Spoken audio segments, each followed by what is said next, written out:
మిత్రులారా నమస్కారం. పోయినసారి తొలకరిలో ఆకులు లాగడం ఊడ్చడం ఒకే రోజు ప్రారంభించాం.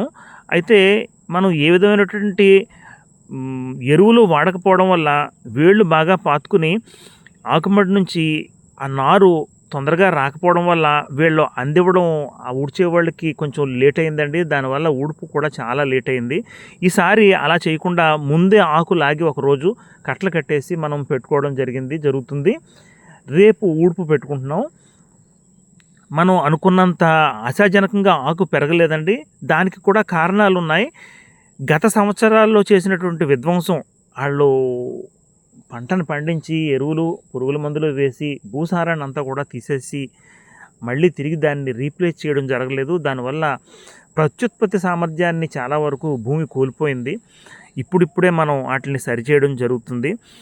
ఈ ప్రత్యుత్పత్తి సామర్థ్యం తగ్గిపోయినటువంటి ఆహారాన్ని మన యువత తినడం వల్ల వాళ్ళకు కూడా ప్రత్యుత్పత్తి సామర్థ్యం తగ్గిపోయి సంతానం కోసం సంతాన సాఫల్య కేంద్రాల చుట్టూరు తిరగడం, అంటే ఫెర్టిలిటీ సెంటర్ల చుట్టూరు తిరగడం వల్ల ఎవరి పిల్లల్ని మన ఇంటికి తీసుకొచ్చి మనం పెంచుకుంటున్నామో తెలియని పరిస్థితిలో ఉన్నారు.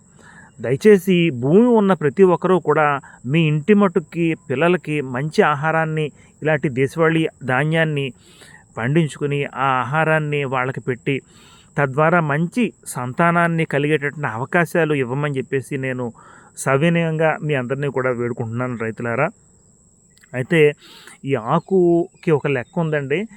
ఒక పోగుకి ఎన్ని కట్టలు ఉండాలో అనేది మనకి కోదండం గారు అని చెప్పేసి ఆయన చెప్తారు. ఆయన్ని అడుగుదామని అనుకుంటున్నాను.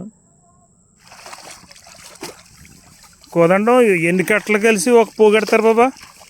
20 కట్టలండి. 20 కట్టలు కలిసి ఒక పోగెడతారు. ఓకే.